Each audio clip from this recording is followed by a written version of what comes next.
Hello বন্ধুরা, আমি প্রিয়া। আমার চ্যানেল প্রিয়া রান্নাবান্নায় তোমাদের সবাইকে স্বাগত জানাই।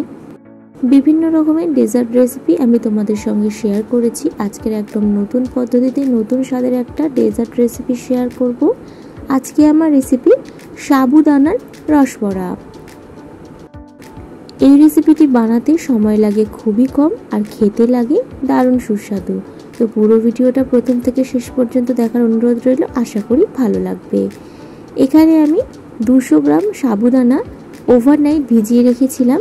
সাবুদানাটা দেখো একদম নরম হয়ে গেছে। এবার একটা বাটির মধ্যে তুলে ভালোভাবে স্ম্যাশ করে নিতে হবে। সাবুদানাটা আমি জলটা ছেঁকে কিন্তু স্ম্যাশ করছি, জল সমেত কিন্তু আমি স্ম্যাশ করছি না।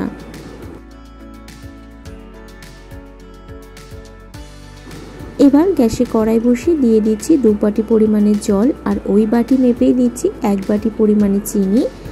2টো এলাচ ফাটিয়ে দিয়ে দিলাম।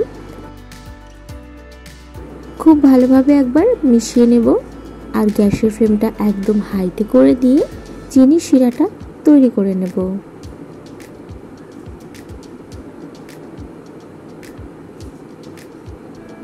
সাবুদানাটা এদিকে মেখে কিছুক্ষণ রেখে দিয়েছিলাম। এবার দেখো এখান থেকে অল্প অল্প করে নিয়ে আমি চিনি শিরায় দিয়ে দেব।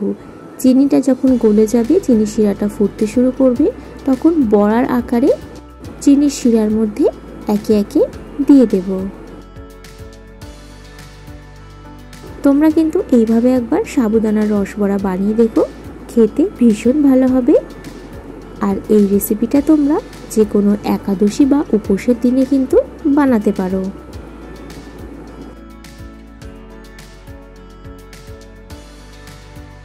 প্রত্যেকটা বড়া চিনি শিরায় দিয়ে দেওয়ার পরে খুব ভালোভাবে একবার মিশিয়ে নেব, আর গ্যাসের ফ্লেমটা হাই টু মিডিয়ামে রেখে 5 থেকে 7 মিনিট সময় ধরে রান্না করে নেব। দেখো চিনি শিরাতে দেওয়ার পরেই কিন্তু বড়াগুলো কত সুন্দর ফুলে উঠেছে, আর একটা বড়াও কিন্তু ভেঙে যায়নি।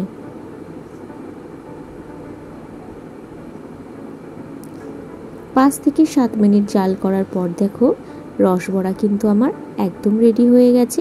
আর প্রত্যেকটা বড়াই দেখো ভীষণ সুন্দর ফুলেছে, একটা বড়াও কিন্তু ভেঙে যায়নি। হালকা হাতে একটু নাড়াচাড়া করে গ্যাসের ফ্লেমটা বন্ধ করে দিয়ে বেশ কিছুক্ষণ সময় ধরে রেখে দেব। তাতে চিনির শিরাটা কিন্তু বড়ার মধ্যে ভালোভাবে ঢুকবে। ঠান্ডা হওয়ার পর তোমাদের একটু দেখাই সাবুদানার রসবড়া কেমন হয়েছে।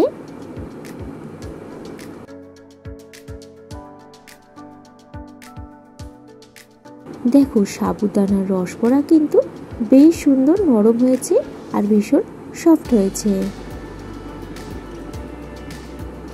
এই রসবড়া কিন্তু দেখে বোঝার উপায় নেই যে এটা সাবুদানা দিয়ে বানানো হয়েছে। তো রেসিপিটি যদি তোমাদের ভালো লাগে তাহলে লাইক কমেন্ট শেয়ার করে দিও, আর এরকমই নিত্য নতুন রেসিপি পেতে আমার চ্যানেলটা সাবস্ক্রাইব করার অনুরোধ রইল। সবার আগে আমার ভিডিও নোটিফিকেশান পেতে পাশে থাকা বেল আইকনটা প্রেস করে দিও। সকলে ভালো থেকো, সুস্থ থেকো, দেখা হবে পরের ভিডিওতে।